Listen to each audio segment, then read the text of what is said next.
নমস্কার বন্ধুরা, পাখির দুষ্টুমি চ্যানেলে তোমাদের সবাইকে স্বাগত। আশা করি তোমরা সবাই ভালো আছো। আমরাও মোটামুটি দিন চালিয়ে নিচ্ছি। আর কি বলবো, মেয়ের শরীর ঠিকঠাক যাচ্ছে না। আর কাকিমা এসে দেখো কাপটাকে কিভাবে দেখছে। পোকাজা দোকানে কাপ পাওয়া যায় না, এই নয়নের দোকানে কাপ পাওয়া যায় না, মাঝে গায়ে পাওয়া যায়, কি মাঝে গায়ে পাওয়া যেত।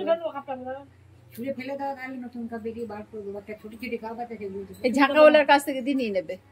ঝাঁকা এলে বড় কাপ আনে না তো, সব ছোট ছোট কাপটা কি 10টা আমাদের বার করে আমি দিয়েছিলাম, ভালো কাপই। কিন্তু মা বসে চা খাচ্ছে, ওদিকে বাবাও টুকটাক কাজকর্ম করেই চলেছে। আর আমার মেয়ে একটা 100 টাকার নোট নিয়ে খেলা করেই চলেছে। ঘাটটা সোজা কর, তুই যাই কর, ঘাটটা সোজা করে বসে কর। তোমার হাতে ন্যাংরা কি করে নিয়ে যাবে? একবারে যাবে না, তখন পাপিয়া নিয়ে আসতো, থাক না।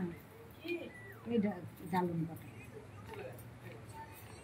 ওই ওই চেম্বারের ওপরে ছিল, আমি সকালবেলা ঘুমিয়ে। আমার মেয়েও দেখছি কি মহামূল্যবান জিনিস, তুই টাকা নিয়ে ঘাঁটছিস আর বাবা কাঠকুটো নিয়ে ঘাঁটছে।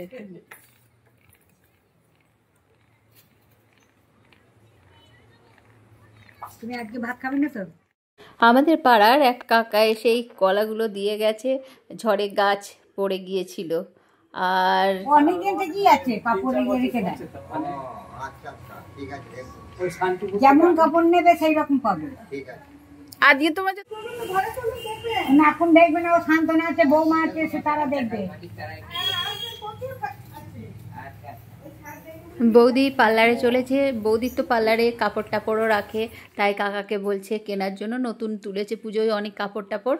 আর ঈশ্বর এই আম কটা দিয়ে গেল, ওদের দোফলা আম গাছ আবার হয়েছে, তা পেকেওছে আম কটা, আমাদের এগুলো দিয়ে গেছে খাওয়ার জন্য। আর দেখো মা হাতে করে নিয়ে কিভাবে দেখাচ্ছে। বিয়ের আগে আমার বিয়ের আগে বাজার করতে গেছিলাম কলকাতায়।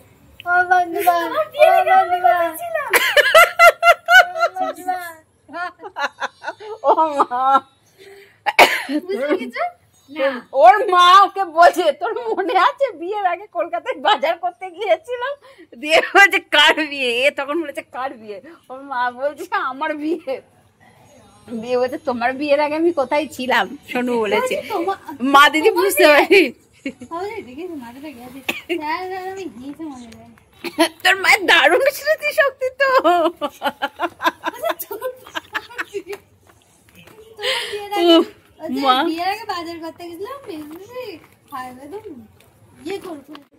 এখন আমরা ছাদে চলে এসেছি। কয়েকদিন ঝড় বৃষ্টি হওয়া ভর্তি হয়ে গিয়েছিল পাতায়, আর রোদ হয়েছে সারাদিন, রোদে শুকিয়ে গেছে, তাই ঝাড় দিয়ে নিলাম। অনেক পাতা, তার সঙ্গে সোনাঝুরি গাছের ফুল টুল গাদা পড়েছিল, দেখে মনে হচ্ছে কিছুই না, গোটা ছাদ দিয়ে জড়ো করেছি, বোধহয় 1 বস্তা হবে এগুলো।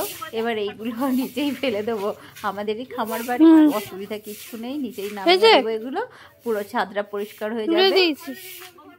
আমার শরীরও 15-20 দিন ধরে ঠিক নেই, ডাক্তার দেখিয়ে এসেছিলাম, টেস্ট করাচ্ছিল অনেকগুলো, ভাই টেস্টের রিপোর্টগুলো দিতে এসেছে। নিচেই গিয়েছিলাম, টেস্টের রিপোর্টগুলো নিয়ে আবার ওপরে চলে এসেছি। এখন আমরা এখানে একটু বসবো, গল্প করব। আর নিচেই তো এখন কোনো কাজ নেই, নামবো সন্ধ্যের সময়ে, ততক্ষণ একটু ছাদে বসি। ছাদে তো সচরাচর আসা হয় না, অনেকদিন পর আমরা ছাদে এলাম, ঝাড় দিলাম। বাবি সোনাও এসছে, আমার সোনু মনাটা এসেছে, আমরা 3 জন বসে আছি। এখন একটুখানি হাওয়া খাবো, তারপর নিচেই যাব।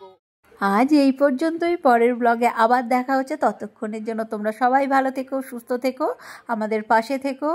আর দেখো নামার আগে কত সুন্দর আকাশে চাঁদ উঠেছে।